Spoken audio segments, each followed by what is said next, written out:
Fee reimbursement విషయంలో ఏదైతే ఒక పక్కన ప్రైవేట్ కళాశాలల యాజమాన్యానికి ఇంకోవైపు ప్రభుత్వానికి మధ్య వివాదం జరుగుతుందో అది మొత్తానికి ఒక కొలిక్కొచ్చింది. ప్రభుత్వం అయితే ఆ బకాయిలు చెల్లిస్తానని హామీ ఇచ్చింది, ఒక డెడ్లైన్, ఒక డేట్ కూడా ఇచ్చింది.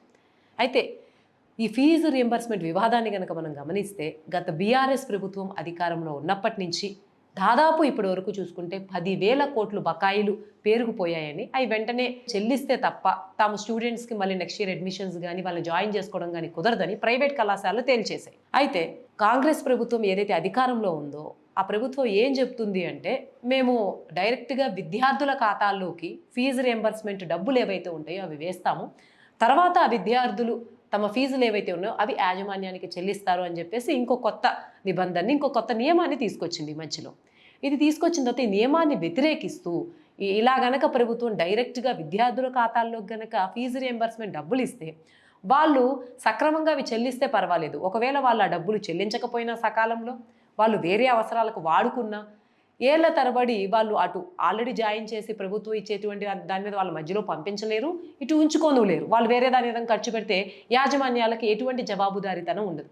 కాబట్టి అలా చేయడానికి కుదరదు. ఎందుకంటే ఇప్పటికే ఎన్నో ఏళ్ల నుంచి బకాయిలు పేరుకుపోయి ఉన్నాయి కాబట్టి మేము అటు పక్కన యాజమాన్యం ఏదైతే కళాశాల నడపాలో దానికి తగ్గినటువంటి డబ్బు లేదు మా దగ్గర, ఓ పక్కన సిబ్బందికి ఎవరైతే వాళ్ళకి బోధిస్తూ ఉంటారో అటు అధ్యాపకులకి ఇతర సిబ్బందికి మేము జీతాలు ఇవ్వలేని పరిస్థితుల్లో ఉన్నాం. ఈ పరిస్థితుల్లో కొంతమంది విద్యార్థులు ఫీజు రియంబర్స్మెంట్ వర్తించిన విద్యార్థులు కూడా ఈ కాలేజీలు వదిలేసి మా కాలేజీలు వదిలేసి వేరే కాలేజీల్లో జాయిన్ అవుతున్నారు.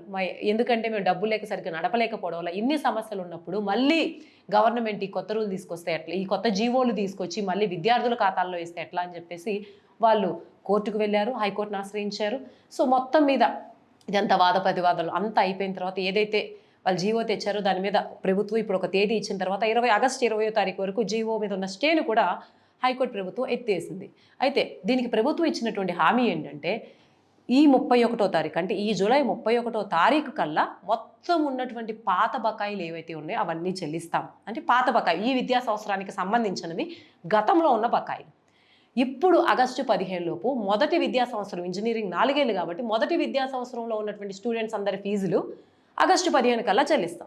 నెక్స్ట్ ఆగస్టు 30 వచ్చేసరికి మిగిలినవి second, third, fourth year students బిల్లులు ఏవైతే ఫీజులు ఉంటాయో అవి కూడా చెల్లిస్తాము అని ప్రభుత్వం ఇప్పుడు ఫైనల్గా ఒక హామీ అయితే ఇచ్చింది. అయితే ఈ తేదీ వరకు అంటే ఏదైతే ప్రభుత్వం డెడ్ లైన్స్ పెట్టిందో, అంటే ఈ విద్యా సంవత్సరానికి ఆగస్టు 15, మిగిలిన బకాయిలకి జూలై 31 అందో, సో ఆగస్టు 15 వరకు కూడా ఈ విద్యా సంవత్సరంలో ఉన్నటువంటి ఫస్ట్ ఇయర్ స్టూడెంట్స్ దగ్గర ఎటువంటి డబ్బులు వసూలు చేయొద్దు, వాళ్ళ అకౌంట్స్లో ప్రభుత్వం డబ్బులు వేసిన తర్వాతే తీసుకోవాలని కూడా ప్రభుత్వం తను చెప్పాల్సినంత స్పష్టంగా చెప్పింది. ఈ ఫీజుల జీవోని ఆల్మోస్ట్ ఆల్ సవాలు చేస్తూ 100కు పైగా ప్రైవేట్ యూనివర్సిటీలు అన్నీ కూడా హైకోర్టుకు వెళ్ళాయి. సో మొత్తం మీద అయితే ఏదేంటంటే ఈ వాదనలో ఒక భాగం కనుక మనం చూసి ప్రభుత్వం తరపు వాదించిన లాయర్స్ ఏం చెప్తున్నారంటే 10,000 కోట్లు ఏవైతే మీరు చెప్తున్నారో ఆ బకాయిలు ఉన్న దానికి లెక్కేంటి, ఆ నెంబర్స్ అన్ని మీకు ఎలా వచ్చాయి, ఎట్టి పరిస్థితుల్లోని ప్రభుత్వం ఈసారి అయితే పే చేస్తుందన్న హామీ అయితే మొత్తం మీద హైకోర్టు సాక్షిగా ఇచ్చారు. ఎందుకంటే వాళ్ళు జీవోలు ఇవ్వడము, ఆ జీవో మీద వీళ్ళు హైకోర్టు స్టేకి వెళ్ళడము, మళ్ళీ దాని మీద ప్రభుత్వం వెకేట్ స్టేకి ఆ పిటిషన్ దాఖలు చేయడం అంతా జరిగిపోయింది. సో ఈసారైనా ప్రభుత్వం ఈ మొండి బకాయిల విషయంలో చెల్లిస్తుందా లేదా, ఎందుకంటే 10,000 కోట్లు అన్నది ఇప్పుడు ప్రభుత్వం అనేక పథకాలు చెల్లిస్తుంది కాబట్టి కొంత సవాల్తో కూడినటువంటి విషయమే. ఇప్పటికైనా సరే ప్రైవేట్ కళాశాలలు అయితే ఆ డబ్బు తమకు వచ్చే వరకు కూడా తాము దాని మీద నమ్మకం పెంచుకోలేమని చెప్తున్నారు. ఏదేమైనప్పటికీ ఈ జూలై 31, ఆగస్టు 15 ప్రభుత్వం డబ్బులు వేస్తేనే తాము నమ్ముతామని కూడా వాళ్ళు బలంగా చెప్తూ ఉన్నారు. సో ఈ ఫీజు రియంబర్స్మెంట్ వివాదం ఇప్పటికైనా కొలిక్కొస్తుందో లేదో వేచి చూడాల్సిందే.